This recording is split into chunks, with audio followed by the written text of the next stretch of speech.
Hey everyone, स्वागत है आपका मेरे इस चैनल में। और इस चैनल की शुरुआत हम अपने NCERT chapter 1 cold war era से करेंगे। 4 पार्ट आएंगे इस चैप्टर के। जो भी हम इंफॉर्मेशन कलेक्ट करेंगे हर पार्ट में उसकी ज़्यादा से ज़्यादा इंफॉर्मेशन कलेक्ट करेंगे। बस आपको इसके बाद क्या करना है, अपने एनसीईआरटी चैप्टर में जो सा टॉपिक कवर करेंगे उसको एक बार देख लेना ऊपर ऊपर से, आपका चैप्टर तैयार।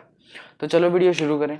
So the basic question and the basic term of this chapter is what is the cold war.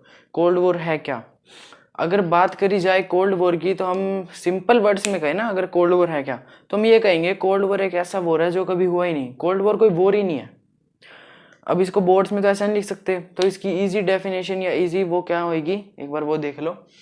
The situation of war being among 2 or more countries and there is a possibility of war but in real there will be a no war.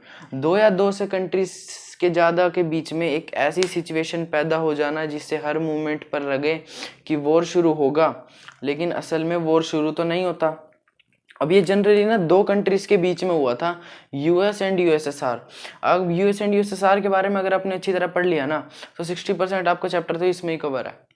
तो देखो, US और USSR के बीच में cold war की tension थी। अगर cold war की tension थी तो कुछ रीजंस भी होंगे, एक बार वो रीजन देख लो। फर्स्ट रीजन क्या था कि फर्स्ट वर्ल्ड वॉर था उसने वर्ल्ड को हिला के रख दिया था। कब हुआ था ये? 1914 से 1918 के बीच में।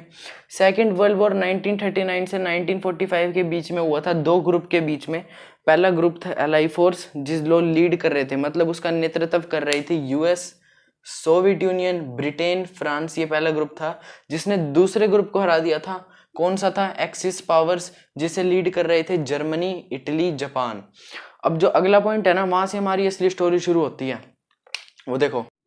तो गाइस हमारा 9th पॉइंट ये होगा। वैसे तो ये कोई रीजन नहीं है, लेकिन फिर भी एक बार पढ़ लो, पूछा जा सकता है।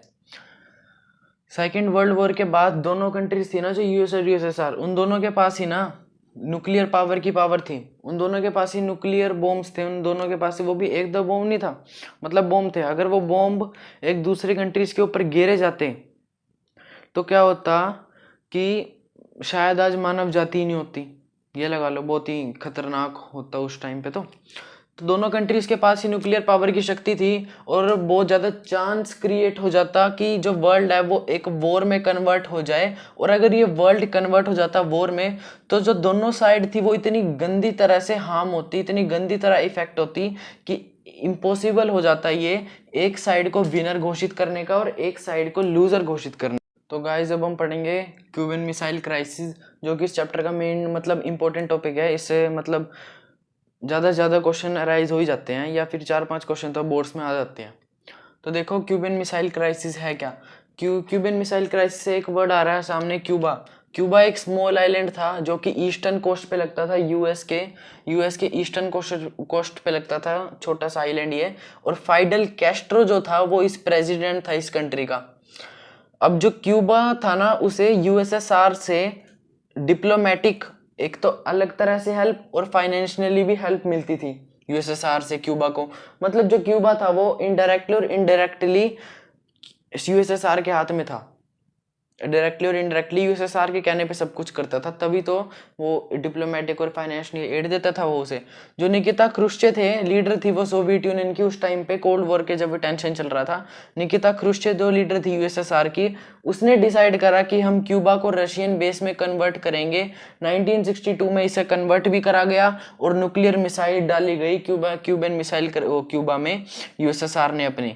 जो ये वेपन्स डाले गए थे यूएस के, जो क्यूबा था वो यूएस के बड़ा पास लगता था ईस्टर्न कोस्ट पे, और जो यूएसएसआर ने थे उसने अपनी जो ये डाल दिया था, वो डाली थी ये न्यूक्लियर मिसाइल्स, इसने बड़ा क्लोज रेंज कर दिया था। यानी अब यूएसएसआर को बड़ा आसानी से जो उसके पास जो कंट्रीज लगती थी, क्यूबा के आसपास जो कंट्रीज थी यूएस की, उस पर हासिल करना बड़ा आसान हो जाता यूएसएसआर को। मतलब क्लोज रेंज आ गई थी तो ढंग से अटैक कर सकते थे और उसे जीत सकते थे, जो उसकी जो सिटीज उसके पास लगती। 3 हफ्ते बाद जो अमेरिका था वो इस चीज से अवेयर हो गया, अमेरिका को पता चल गया क्या चल रहा है। तो जो यूएस का प्रेसिडेंट था जॉन एफ नीडी, वो अगेंस्ट था इस चीज के, और उसने क्या करा, उसने कहा कि अगर जॉन एफ नीडी का ये मानना था, अगर यूएसएसआर ने अपनी ये रणनीति नहीं बदली, अगर यूएसएसआर ने क्यूबन मिसाइल क्राइसिस जो अपनी वो डाल रहे थे, क्यूबा में मिसाइल डाल रहे थे, अगर वो इस चीज़ से नहीं माना तो यूएस और यूएसएसआर के बीच में वॉर छिड़ जाएगा। ऐसा जॉन एफ नेडी बार बार वो करते थे, अपनी सीरियसनेस दिखाते थे। यूएस चाहता था कि यूएसएसआर अपनी मिसाइल को रिमूव कर ले क्यूबा में से। वो चाहता था एक तो अब मिसाइल डाले ना, दूसरा चाहता था कि वो क्यूबा से अपनी मिसाइल हटा ले, यूएस ऐसा चाहता था।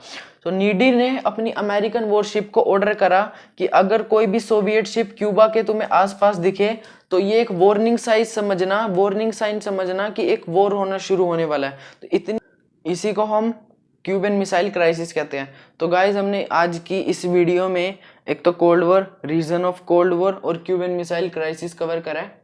अगर आपको कोई भी इससे क्वेश्चन रिलेट हुए तो आप कमेंट सेक्शन में दीजिएगा, मैं आपको इसका जवाब जरूर दूंगा। तो अगली टॉपिक में और पार्ट्स कवर करेंगे।